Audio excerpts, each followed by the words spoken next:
Hello friends, welcome my YouTube channel AC study classes. GS और GK की इस class में आप सभी का बहुत बहुत स्वागत है। क्वेश्चन दिया गया है, किस देश को श्वेत हाथी की भूमि कहा जाता है? चीन को, थाईलैंड को, दक्षिण अफ्रीका को या फिर दक्षिण कोरिया को? तो किस देश को कहा जाता है श्वेत हाथी की भूमि? इसका जो आंसर है ये थाईलैंड सही हो जाएगा, बी ऑप्शन। थाईलैंड को श्वेत हाथी की भूमि कहा जाता है। अगला क्वेश्चन है कि सूर्योदय का देश नाम से कौन देश प्रसिद्ध है? सूर्योदय का देश के नाम से कौन सा देश प्रसिद्ध है? नॉर्वे, जापान, ब्रिटेन या फिर फिनलैंड? तो इसका राइट आंसर क्या हो जाएगा? जापान। सूर्योदय का देश के नाम से जापान प्रसिद्ध है। हमारे जलमंडल का सबसे बड़ा भाग क्या है?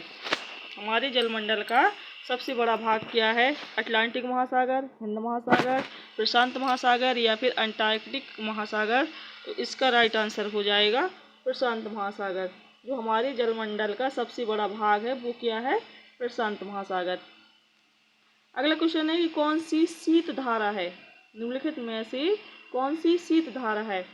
हम्बोल्ट, क्यूरोसियो, गल्फ स्ट्रीम या फिर अगुलहास? इसका राइट आंसर हो जाएगा ए ऑप्शन। जो हम्बोल्ट की धारा है ये कैसी धारा है? शीत धारा। महासागर में ज्वार भाटा की उत्पत्ति का क्या कारण है? प्रश्न है हमारा कि महासागर में ज्वार भाटा की उत्पत्ति का क्या कारण है? सूर्य के प्रभाव से जो ज्वार भाटा उत्पन्न होता है कि सूर्य के प्रभाव से होता है, पृथ्वी की घूर्णन गति से, पृथ्वी की कक्षीय गति से या फिर गुरुत्वाकर्षण अभिकेंद्री बल तथा अपकेंद्री बल से? तो इसका आंसर क्या हो जाएगा? ये हो जाएगा डी ऑप्शन। गुरुत्वाकर्षण अभिकेंद्री बल तथा अपकेंद्री बल से क्या होता है? ज्वार भाटा की उत्पत्ति होती है। याद रखना आपको। अगला क्वेश्चन है कि अपवाह क्षेत्र की दृष्टि से जो विश्व की सबसे लंबी नदी है?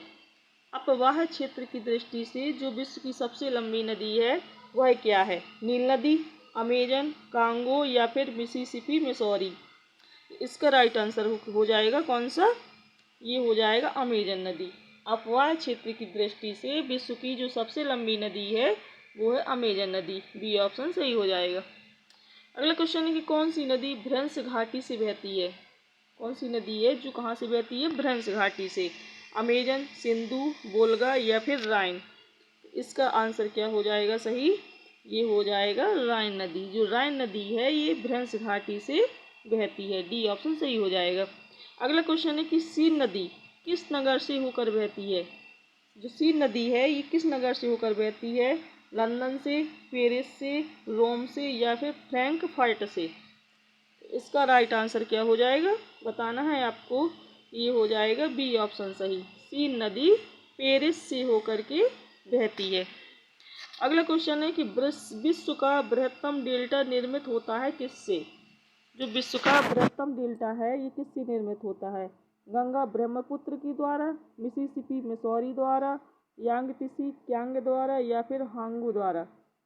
इसका राइट आंसर क्या हो जाएगा?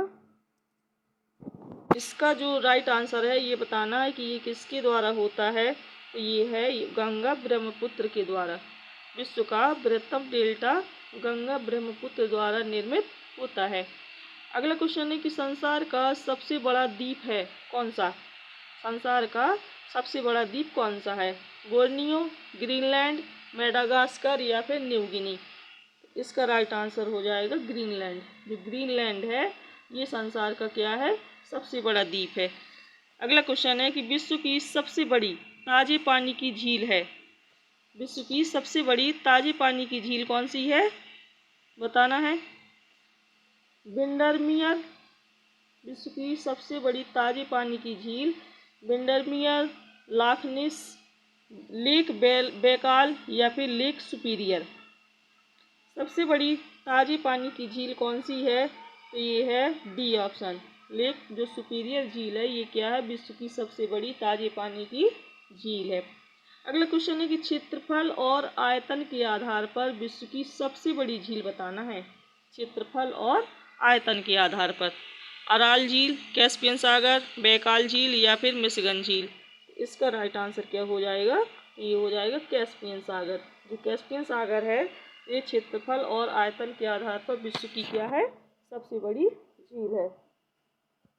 अगला क्वेश्चन है कि हारमुज जल संधि पाई जाती है कहाँ पर। जो हारमुज जल संधि है ये पाई जाती है काला सागर और मृत सागर के बीच में, फारस की खाड़ी तथा ओमान की खाड़ी के बीच में, अरब सागर एवं लाल सागर के बीच, लाल सागर एवं भूमध्य सागर के बीच में। इसका आंसर क्या हो जाएगा, ये होगा बी ऑप्शन, फारस की खाड़ी तथा ओमान की खाड़ी के बीच में ये हारमुज जल संधि पाई जाती है। अगला क्वेश्चन है कि बलुई पत्थर किस में रूपांतरित हो जाता है। बलुई पत्थर सैलखड़ी में, स्लेट में, क्वार्टज में या फिर मार्बल में। बलुई पत्थर किस में रूपांतरित हो जाता है, तो ये होता है क्वार्टज में। सी ऑप्शन सही हो जाएगा। अगला क्वेश्चन है पाक खाड़ी। जो पाक खाड़ी है ये किन के बीच में है, कच्छ एवं खंबात की खाड़ी। पाक खाड़ी किन के बीच में है, कच्छ एवं खंबात की खाड़ी, मन्नार एवं बंगाल की खाड़ी, लक्षद्वीप एवं मालदीव की द्वीप समूह, अंडमान निकोबार द्वीप समूह। इसका आंसर क्या हो जाएगा, ये होगा बी ऑप्शन, मन्नार एवं बंगाल की खाड़ी के बीच में क्या है, पाक खाड़ी। अगला क्वेश्चन है कि स्वेज नहर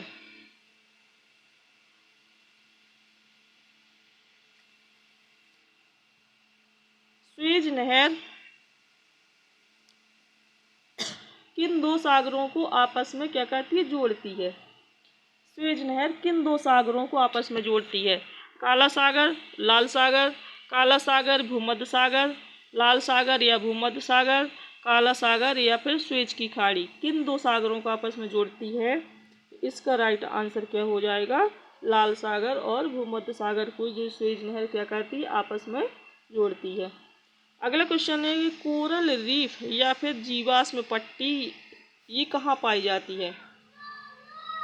कोरल रीफ या जीवाश्म पट्टी कहाँ पाई जाती है, 18 डिग्री सेंटीग्रेड से ऊपर शीतोष्ण जलवायु क्षेत्र में, कर्क एवं मकर रेखा के बीच जलवायु क्षेत्र में, महाद्वीपों एवं द्वीपों के पूर्वी व पश्चिमी दोनों तटों पर, या फिर ठंडे समुद्री तटों पर। तो कोरल रीफ या जीवाश्म पट्टी पूछा गया है कि ये कहाँ पाई जाती है, तो इसका जो आंसर है ये बी ऑप्शन सही हो जाएगा, कर्क एवं मकर रेखा के बीच जलवायु वाले क्षेत्रों में ये पाई जाती है। अगला क्वेश्चन है कि ग्रेट बैरियर रीफ है, ग्रेट बैरियर रीफ क्या है, बताना है। ऑस्ट्रेलिया के निकट एक प्रवाल भित्ति, राजस्थान में एक जल विभाजक, चीन की दीवार या फिर रॉकीज पर्वत की एक श्रृंखला। तो ग्रेट बैरियर रीफ क्या है ये बताना है, तो ये है ऑस्ट्रेलिया के निकट एक प्रवाल भित्ति। अगला क्वेश्चन है कि वायुमंडल कई प्रकार की गैसों के मिश्रण से बना है। जो वायुमंडल है ये कई प्रकार की गैसों के मिश्रण से बना है। पृथ्वी के नज़दीक वायुमंडल में मुख्यतः क्या पाई जाती है, पृथ्वी के नज़दीक वायुमंडल में क्या पाई जाती है, नाइट्रोजन एवं ऑक्सीजन, नाइट्रोजन एवं कार्बन डाइऑक्साइड, ऑक्सीजन एवं कार्बन डाइऑक्साइड या फिर एथेन एवं ऑक्सीजन। इसका राइट आंसर क्या हो जाएगा, तो ये होगा ए ऑप्शन, नाइट्रोजन एवं ऑक्सीजन। वायुमंडल कई प्रकार की गैसों के मिश्रण से बना है।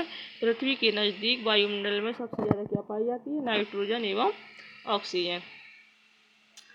अगला क्वेश्चन है कि अधिकांश मौसम गतिविधियां जिस वायुमंडलीय परत में होती हैं वह क्या है, कौन सा है। जो अधिकांश मौसम संबंधी गतिविधियां होती हैं ये जिस वायुमंडलीय परत में होती हैं वह क्या है, ओजोन मंडल, अयन मंडल, क्षोभ मंडल या फिर बहिर्मंडल। तो इसका आंसर क्या हो जाएगा, ये होगा सी ऑप्शन, क्षोभ मंडल। अगला क्वेश्चन है समताप मंडल में ओजोन परत का कार्य क्या है।